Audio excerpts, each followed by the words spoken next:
개미와 배짱이. 맴맴. 매미가 우는 어느 여름날이었어요. 배짱이가 그늘진 나무 둥치에 앉아 한가롭게 노래를 부르고 있었지요. 아, 날씨가 정말 화창한걸. 이런 날 놀지 않으면 언제 놀겠어? 옥수수밭에선 개미가 열심히 일을 하고 있었어요. 잘 익은 옥수수를 한 알 한 알 바구니에 담았지요. 개미의 바구니는 노란 옥수수알로 가득 찼어요. 그가 땀방울을 닦으며 말했어요.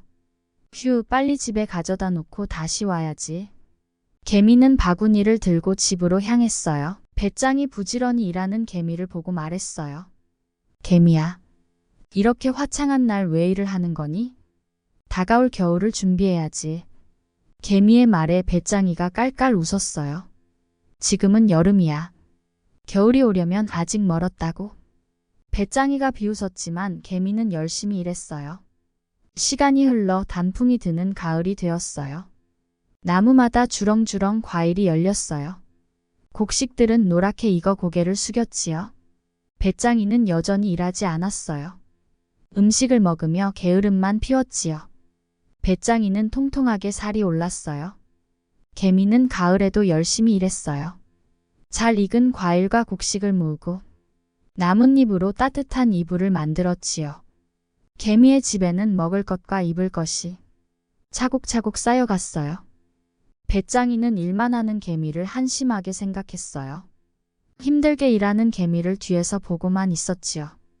개미는 왜 저렇게 일만 하는 거지? 어느덧 찬 바람이 불고 낙엽이 지기 시작했어요. 날씨가 쌀쌀한걸. 오늘은 무얼 하면서 놀지? 심심해진 배짱이는 친구들을 찾아 나섰어요. 하지만 겨울 준비를 마친 친구들은 집 밖으로 나오지 않았지요. 배짱이는 숲속에 혼자 남겨졌어요. 배가 고파진 배짱이는 먹을 것을 찾아다녔어요. 탐스러운 열매가 주렁주렁 열리던 나무와 곡식들이 익어가던 들판은 텅 비어 있었지요. 배짱이가 이곳저곳을 둘러보았지만 더 이상 먹을 것은 나오지 않았어요. 아, 배고파. 이제 어쩌면 좋지? 배짱이는 추위에 떨며 낙엽을 주워 모았어요. 말라버린 낙엽들은 힘없이 부서져 버렸지요. 어느새 숲에는 하얀 눈이 쌓이기 시작했어요. 아, 너무 추워. 이러다가 얼어 죽겠어. 배짱이는 차가운 눈 위에서 오들오들 떨었어요. 배짱이는 바람을 피해 나무 둥치에 기대 앉았어요. 그리고 열심히 일하던 개미를 떠올렸지요. 개미네 집에는 먹을 게 많겠지? 이럴 줄 알았으면 나도 개미처럼 겨울을 준비할걸. 추위에 떨던 배짱이는 개미의 집으로 향했어요. 개미의 집에서 따뜻한 불빛이 새어나왔어요. 똑똑. 문을 두드리자 개미가 고개를 내밀었지요. 문 앞에는 비쩍 마른 배짱이가 서 있었어요. 개미는 배짱이를 보고 깜짝 놀라 말했어요. 너는 배짱이가 아니니? 어서 들어와. 개미가 추위에 떠는 배짱이를 집으로 들였어요. 그리고 따뜻한 이불과 음식을 내주었지요. 개미야, 널 놀리기만 해서 정말 미안해. 이제 나도 게으름 피우지 않고 열심히 일할게. 배짱이는 개미에게 진심으로 사과하고 반성했어요. 발 하나는 얼마나 클까요? 롤프 마일러 글.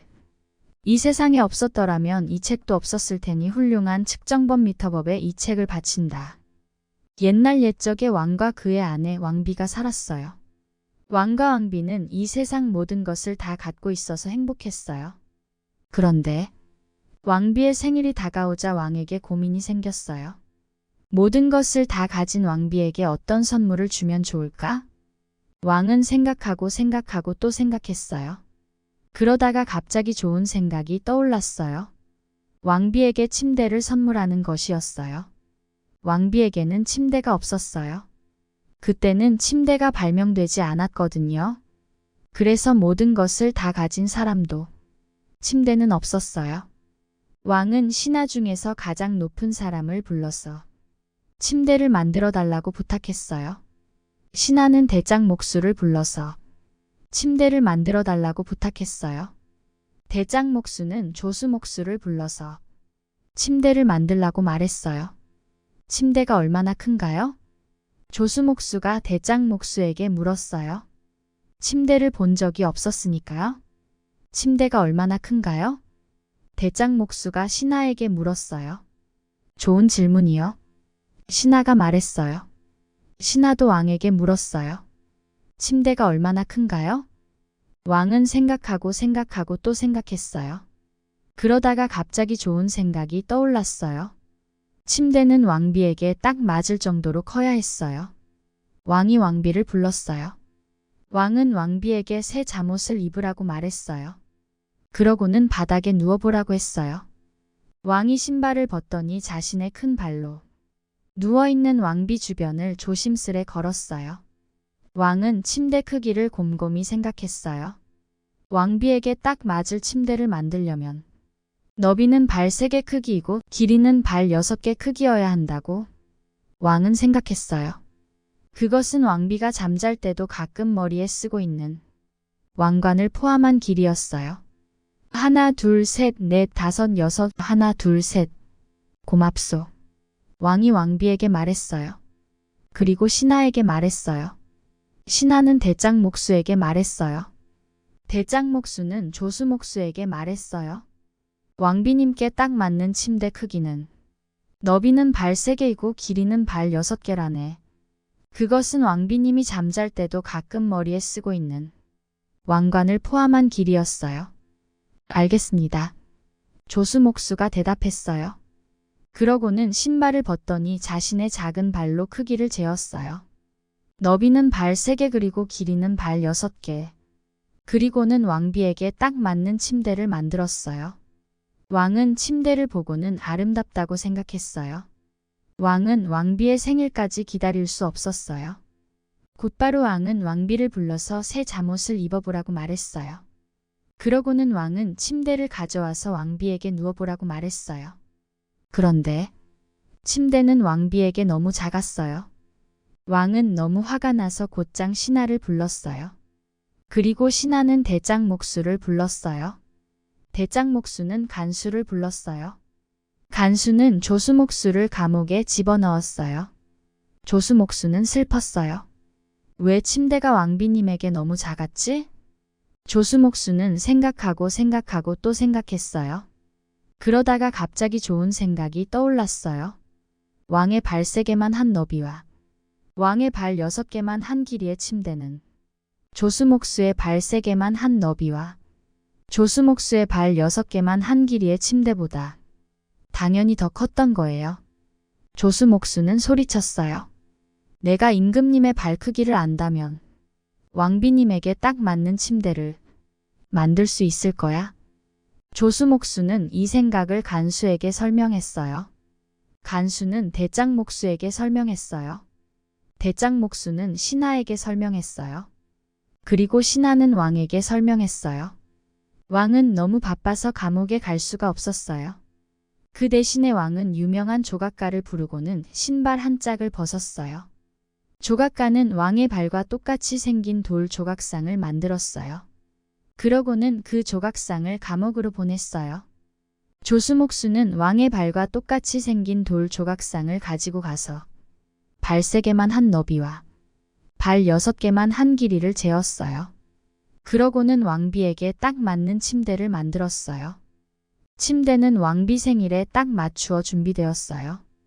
왕은 왕비를 불러서 새 잠옷을 입어보라고 말했어요. 그러고 나서 새 침대를 가져와서 왕비에게 누워보라고 말했어요. 왕비가 침대에 누웠는데 침대가 왕비에게 딱 맞았어요. 왕비가 잠잘 때도 가끔 머리에 쓰고 있는 왕관을 포함한 길이었어요.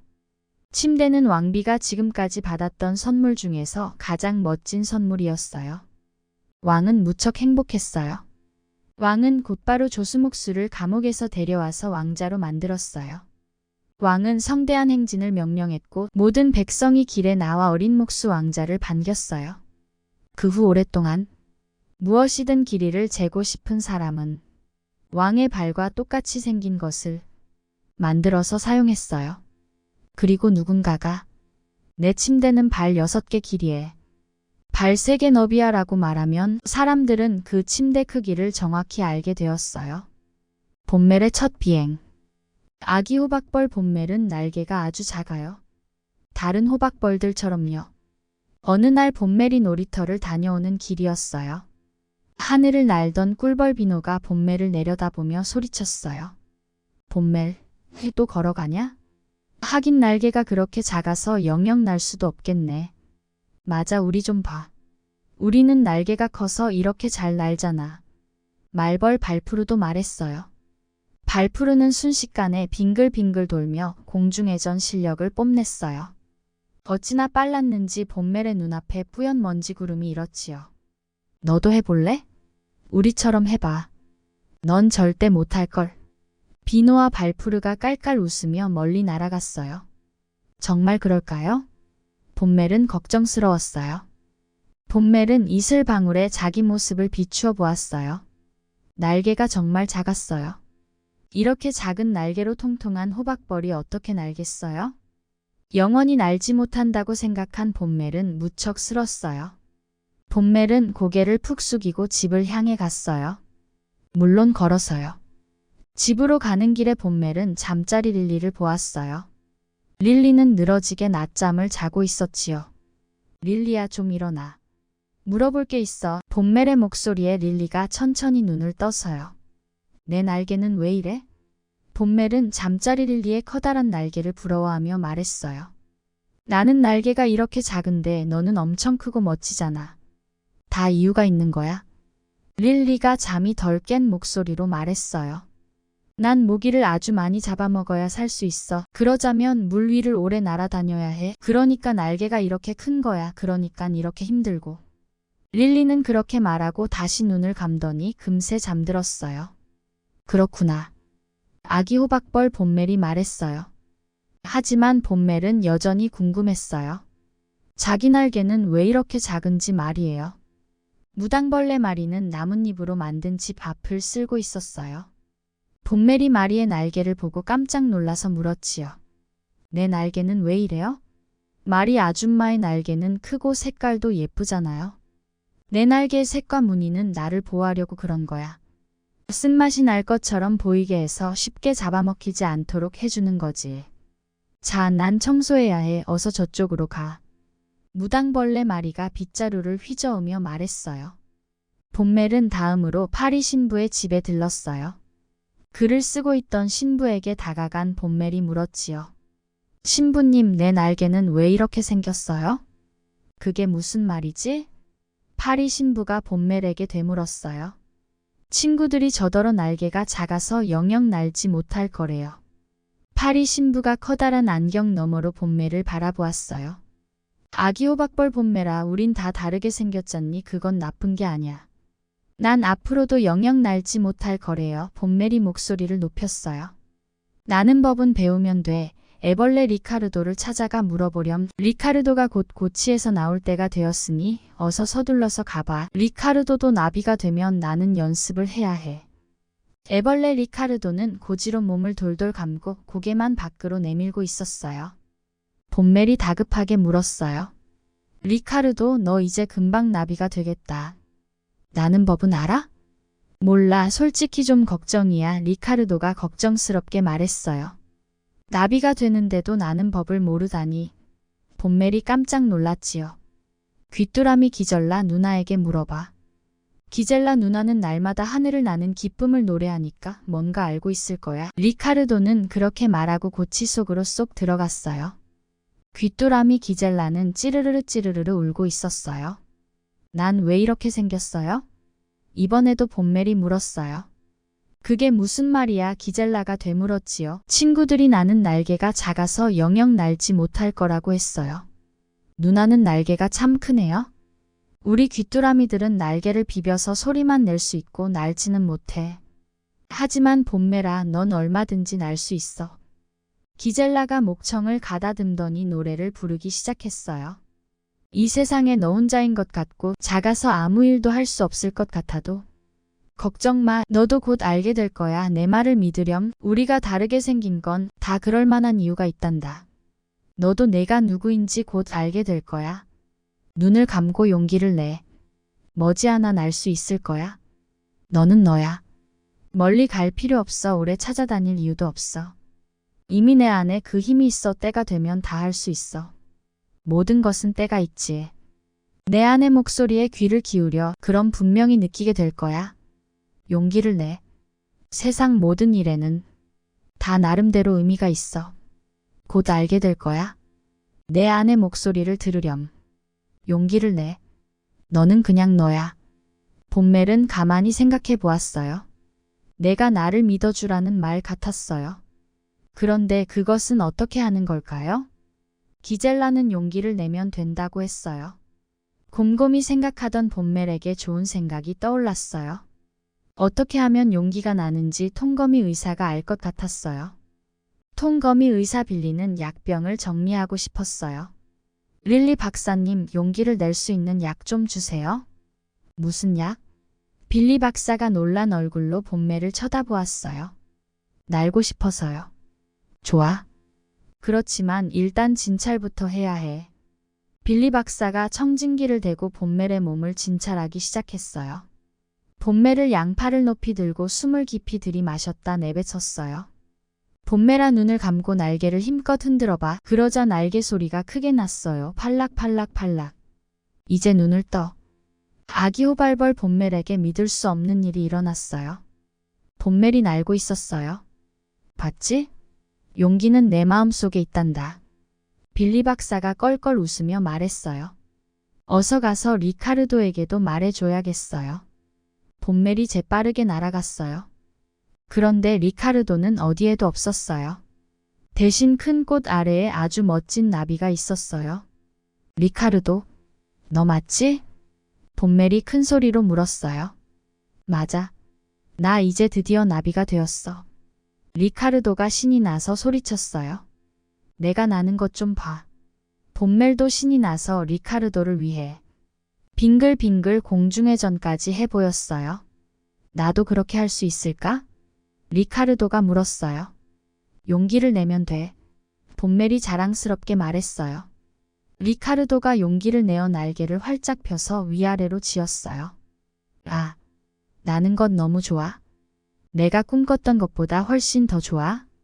리카르도가 행복한 미소를 지으며 말했어요. 어느새 해가 지고 있어요.